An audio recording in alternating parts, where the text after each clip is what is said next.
Assalamualaikum warahmatullahi wabarakatuh. Bertemu lagi dengan channel CJ Karoliane.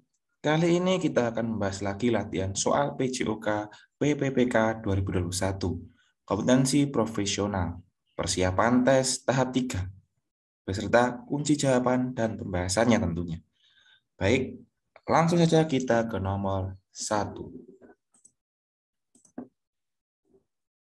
Memeragakan permainan sepak bola dengan peraturan yang dimodifikasi dari rumusan tujuan pelajaran ini, dampak pengiring pada ranah sikap yang dapat dikembangkan adalah A. Unjuk diri, kemandirian, keberanian, dan sportif.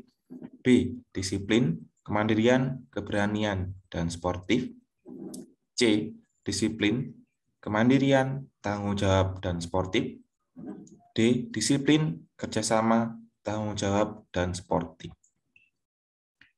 Artinya meragakan permainan sepak bola dengan peraturan yang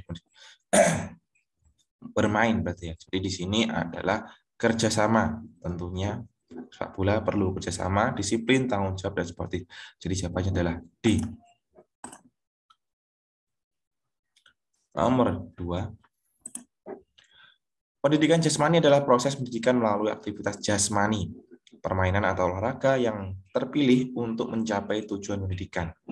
Dalam memilih materi yang sesuai dengan tujuan yang dimaksud adalah A. Tujuan tersebut berpangkal pada perencanaan pengalaman gerak yang sesuai dengan karakteristik anak. B. Pendidikan jasmani merupakan bagian tak terpisahkan dari pendidikan umum. C. Tujuan pendidikan jasmani menjadikan manusia Indonesia seutuhnya. Ini pengertiannya ya.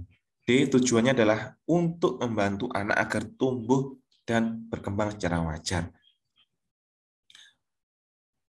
Pendidikan jasmani adalah proses pendidikan melalui aktivitas jasmani. Permainan itu ya. Gerobak dorong, kucing, tikus, dan sebagainya, olahraga, bola sepak bola, dan lain sebagainya. Yang terpilih untuk menjadi tujuan pendidikan.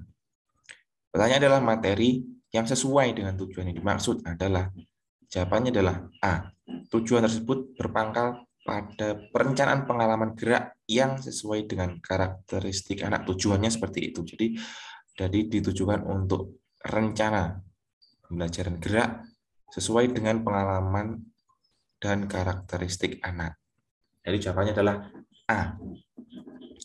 Lanjut kita ke nomor 3. Agar berhasil dalam pembelajaran, guru penjaga orkes perlu mempertimbangkan komponen pembelajaran yang dapat dimodifikasi. Antara lain, A. Karakteristik peserta didik, efektivitas, biaya, kecukupan, dan ketercakupan materi. B. Media, efektivitas, kecukupan, dan ketercakupan materi, karakteristik peserta didik. C. Sarana, karakteristik peserta didik, efektivitas, kecukupan, dan ketercakupan materi. D. Efektivitas, biaya, media pembelajaran, dan sarana prasarana. Jadi kalau kita lihat hal-hal yang bisa dimodifikasi itu apa ya? Ini efektivitas, biaya, media pembelajarannya, dan sarana prasarananya itu dapat dimodifikasi. Jadi jawabannya adalah D. Kita lihat pengertiannya atau pembahasannya ya. Komponen yang dapat dimodifikasi. Beberapa aspek analisis modifikasi ini tidak terlepas dari pengetahuan guru tentang tujuan, karakteristik materi, kondisi lingkungan, dan evaluasinya. Khusus dalam Penja, di samping pengetahuan dan pemahaman yang baik tentang tujuan, karakteristik materi, kondisi lingkungan, dan evaluasi, keadaan fasilitas, perlengkapan, dan media pengajaran Penjas yang dimiliki oleh sekolah akan mewarnai kegiatan pelajaran itu sendiri. Nah, jadi jawabannya adalah D.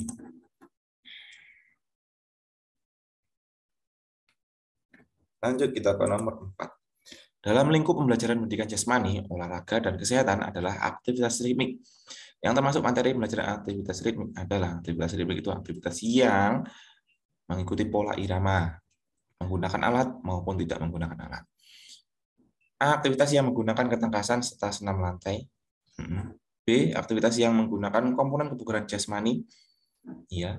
C. Aktivitas berirama dengan atau tanpa menggunakan alat. D. Aktivitas jasmani yang hanya menggunakan irama baku dan non baku. Apa ini? Di sini jawaban yang paling benar adalah C. Aktivitas berirama dengan alat maupun tanpa menggunakan alat. Aktivitas berirama ya, menggunakan musik. Ini juga benar, tapi di sini yang paling benar pengertiannya adalah aktivitas berirama, menggunakan musik, menggunakan irama dengan atau tanpa alat. Plus ini, menggunakan musik maupun tidak menggunakan musik. Karena di sini sudah gerakannya sudah berirama. Seperti itu ya. Kita lihat pengertiannya atau pembahasannya. Aktivitas ritme adalah perangkaian gerak manusia yang dilakukan dalam ikatan pola irama, disesuaikan dengan perubahan tempo atau semata-mata gerak ekspresi tubuh mengikuti irikan musik, atau ketukan di luar musik. Jadi ini memang gerakannya sudah berirama, menggunakan musik maupun tidak, menggunakan alat maupun tidak. Seperti itu. Jadi jawabannya adalah C. Lanjut, kita ke nomor 5. Untuk mengatasi kesulitan belajar yang terjadi pada peserta didik karena perbedaan kemampuannya, guru memerlukan gaya mengajar untuk memfasilitasi peserta didik agar dapat mengikuti proses pembelajaran. Gaya mengajar yang sesuai adalah A. Resiprokal, B. Komando, C. Inklusi, D. Penemuan terpimpin. Kita lihat pembahasannya. A1 gaya mengajar resiprokal adalah salah satu gaya mengajar yang menekankan siswa lebih banyak aktif untuk belajar dan guru hanya berperan sebagai fasilitator. Resiprokal. 2. Metode gaya komando adalah sebuah cara mengajar melalui pendekatan yang paling bergantung pada guru. Guru menjadi sumber belajar. 3. Gaya mengajar inklusi adalah suatu gaya pembelajaran dengan cara menyajikan materi pembelajaran secara rinci dan menawarkan tingkat-tingkat kesulitan yang berbeda secara berurutan agar siswa kreatif dan mendapatkan kemudahan dalam mempelajari suatu keterampilan gerak. Jadi siswa memilih materi-materi dari yang sulit sampai yang mudah sampai yang sulitnya. Nah, itu.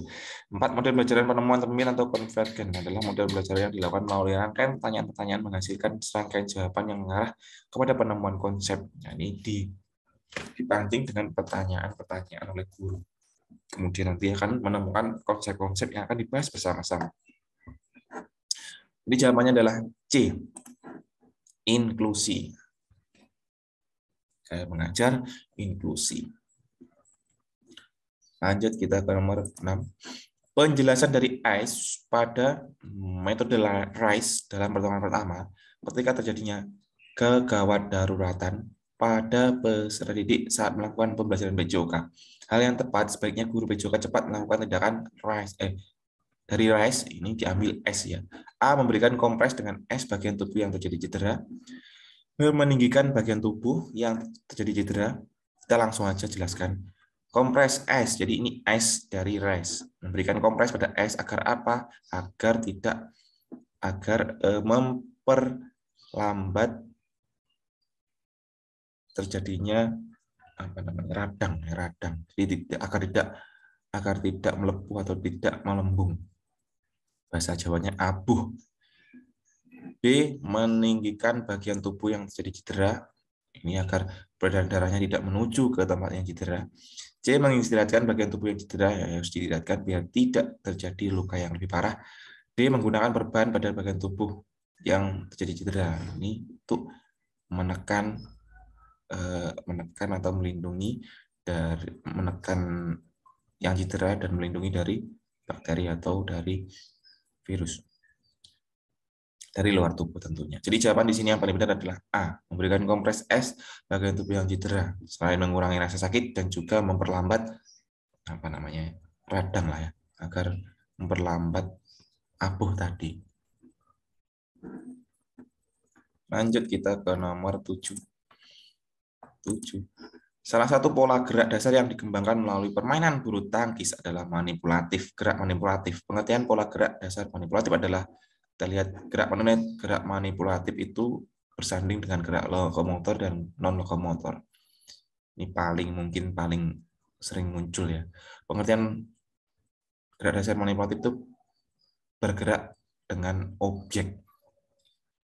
A. Kemampuan menggerakkan dan menghentikan objek di luar tubuh. B. Kemampuan memindahkan tubuh ke berbagai arah dengan berbagai cara. C. Kemampuan menggerakkan bagian-bagian anggota tubuh tanpa pindah tempat. Kemampuan menjaga tubuh dalam berbagai akses arah gerak yang seimbang. Jadi di sini jawaban yang paling benar adalah A. Kemampuan bergerak dan menghentikan bola ya, objek. seperti sepak bola dan sebagainya. Nah, di sini contohnya adalah bulu tangkis, menggerakkan raket untuk memukul atau untuk mengayun raket, memukul kok. Jawabannya adalah A.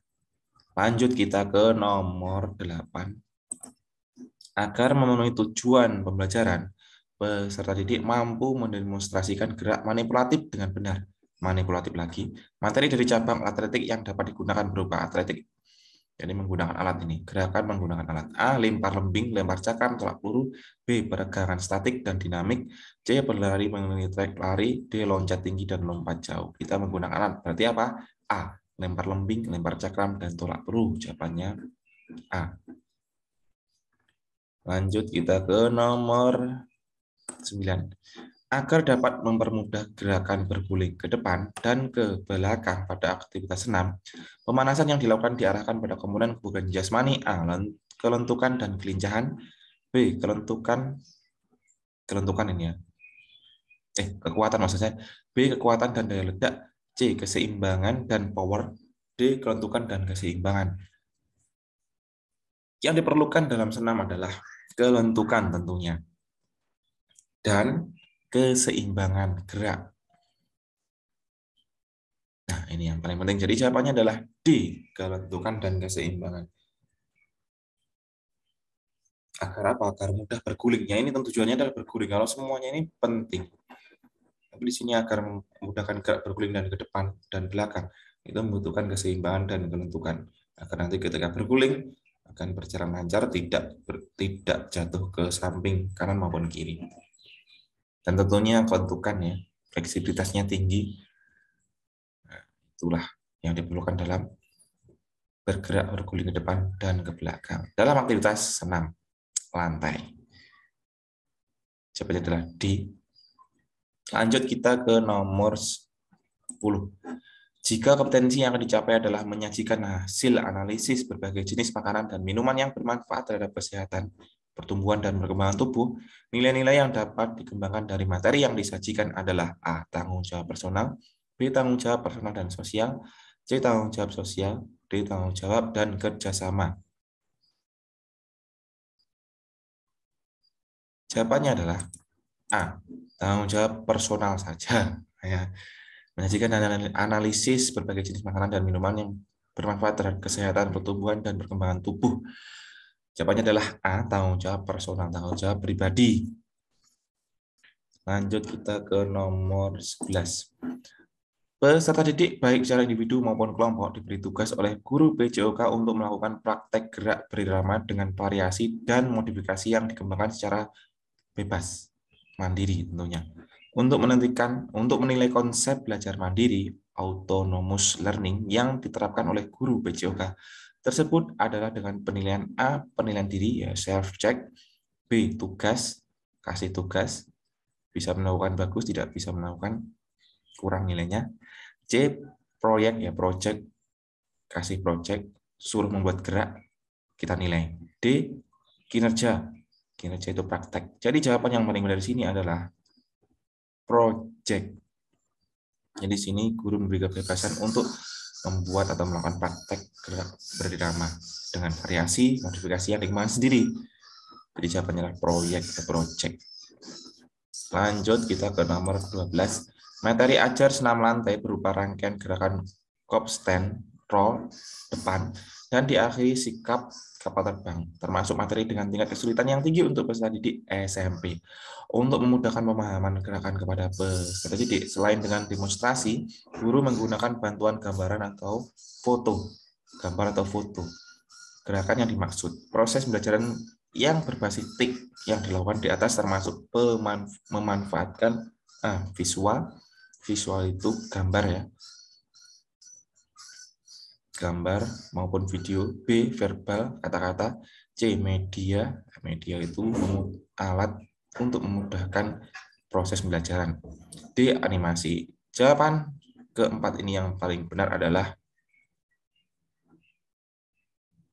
media. Memanfaatkan apa media apa, media gambar maupun media video. Jadi jawabannya adalah media. Kopstan itu apa? Ini Kopstan ya. Saya cari Kopstan adalah, saya juga baru tahu Kopstan itu seperti handstand. Ini pengertiannya ya. Oke, kita lanjut ke nomor 13. Aktivitas, mohon maaf, ini jawabannya adalah media ya. Jawabannya adalah C. Jawabannya adalah media. Nomor 12 jawabannya C, media. Saya lupa. Oke, lanjut kita nomor 13. Aktivitas guru PJOK memberikan pengantar singkat tentang aktivitas gerak yang telah dipelajari sebelumnya dan aktivitas gerak yang akan dipelajari pada pertemuan kedua dilakukan pada tahapan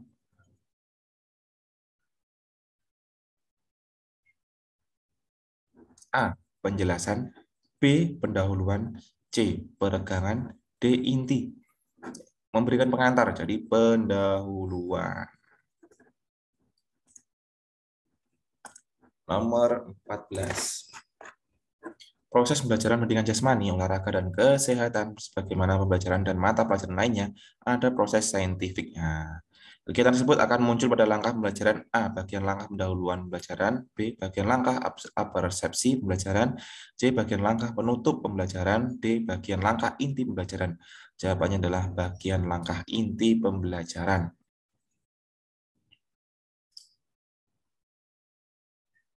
Nomor saintifik kita apa? Model belajarannya menggunakan kaidah-kaidah keilmuan yang memuat rangkaian aktivitas pengumpulan data melalui observasi, menanya, eksperimen, mengolah informasi, dan kemudian mengkomunikasikan. Jadi ilmiah sekali ini, bagus sekali. Lanjut kita ke nomor 15. Langkah-langkah dalam melakukan tindakan pertama dalam menolong korban kecelakaan. Prioritas terakhir yang harus dilakukan penolong adalah A. Cek kondisi pernafasan. Ini sebelumnya ya, sebelum cek terakhir. B. Cek nadi dan denyut nadi sama dengan A. Periksa kondisi korban, pingsan, pendarahan, dan lain-lain. D. Mengadakan diagnosa, mendapatkan informasi keadaan korban. Nah, di sini jawaban yang paling benar adalah D. Mengadakan diagnosa, mendapatkan informasi keadaan korban. Jadi setelah kita lihat dari ini diagnosa ini termasuk di dalam A, B, C ini. Jadi jawabannya adalah D. Lanjut kita ke nomor 16. Alat tes yang bertujuan untuk mengetahui kemampuan kardiovaskuler, ya, kemampuan jantung, paru-paru, sistem di dalam mengelola oksigen dalam tubuh yang dipergunakan pada waktu kerja berat, kecuali A. Treadmill, B. Ego cycle, C. Cooperative test, D. Elektrogoniometer. Kita lihat pengertian-pengertian dari pilihan A, B, C, D. 1. Tes kebugaran ergocycle. Tes kebugaran dilakukan dengan menggunakan sepeda merek Moonedge dengan beban kayu yang dapat disetel berdasarkan kebutuhan. Parameter pada tes ini adalah frekuensi denyut nadi dan besar beban yang selanjutnya digunakan untuk menentukan besar VO2 max. Nah, ini benar. Kardiovaskuler. Di tes Cooper. Tes Cooper ya adalah tes kebugaran fisik lari 12 menit. Benar. Pedoman klinis memeriksa range of motion room adalah mengukur derajat gerak sendi untuk mengevaluasi adanya gangguan gerak akibat kondisi neuromuskuler saraf ini ya. Pemeriksaan room dilakukan dengan geniometer, elektrogeniometer. 4. Apa itu treadmill? Pemeriksaan treadmill adalah dikenal dengan sebutan stress test, merupakan pemeriksaan yang dilakukan guna melihat kinerja jantung, jadi kardiovaskuler. Jadi jawabannya adalah elektrogoniometer. Jawabannya adalah D. Kecuali ya, jangan lupa kecuali. Nomor 17. Materi permainan games bergu dalam pembelajaran PJOK dimaksudkan agar peserta didik merasakan arti bahwa untuk keberhasilan menciptakan strategi diperlukan bantuan orang lain, sehingga tubuh sikap A. Solidaritas, B. Sportivitas, C. Menghargai, D. Kerjasama. Jawaban yang paling benar apa? Yang paling benar adalah kerjasama. Nomor 18. Gerakan memantulkan bola tenis ke tembok dengan tangan kanan dan ditangkap dengan tangan kiri. Selanjutnya memantulkan dengan tangan kiri dan menangkap dengan tangan kanan. Bergantian berarti ya. Memiliki tujuan untuk meningkatkan komponen kebugaran jasmani apa? A. Reaksi gerak. B. Koordinasi gerak. C. Kecepatan gerak. D. Kelincahan gerak. Jawaban yang paling benar adalah koordinasi antara tangan kanan dan tangan kiri. Kemudian koordinasi tangan dan mata. Nah, itu tujuannya. Jawabannya adalah koordinasi gerak. Terus kita ke nomor 19. Waktu melempar, tangan yang memegang bola akan ke belakang dengan memindahkan berat badan pada kaki belakang disertai mengangkat kaki. Aliran tangan ke depan disertai putaran pinggang dan memindahkan berat badan ke depan merupakan teknik lemparan softball jenis. Kita lihat dulu pengertiannya. Side hand throw, lemparan samping ya. Dilakukan dengan lengan jajar, lemparan samping lah. Underhand, lemparan dari bawah. Overhand dari atas. Kita lihat di sini samping berarti jawabannya adalah B. Sebentar. Overhand.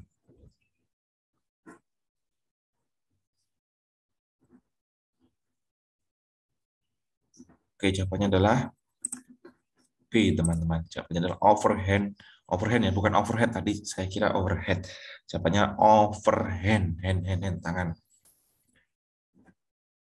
Lanjut kita ke nomor terakhir, nomor 20. Mempertahankan kesehatan tubuh melalui aktivitas pengembangan daya tahan dapat berfungsi untuk membantu daya tahan ya. A. Kerja otot yang stabil dan bertahan lama. B. Jantung, paru-paru, otot, dan sirkulasi darah tetap sehat. C. Kerja otot tubuh dalam menahan suatu beban yang diterima. D. Pergerakan lebih mudah, mempetakan otot tubuh lebih lemas dan sendi berfungsi dengan baik. Oke, daya tahan itu untuk otot dan untuk kardiovaskuler ya. Dan tentunya juga melancarkan peredaran darah. Jadi jawaban yang paling benar adalah B. Untuk jantung, kardiovaskuler, paru-paru, otot, dan sirkulasi darah, peredaran darah tetap sehat. Jawabannya adalah B. Baik, sampai di sini dulu pembahasan kali ini. Semoga bermanfaat. Mohon maaf bila ada jawaban yang kurang tepat. Silahkan disampaikan di kolom komentar. Terima kasih. Sampai jumpa di video selanjutnya. Assalamualaikum warahmatullahi wabarakatuh.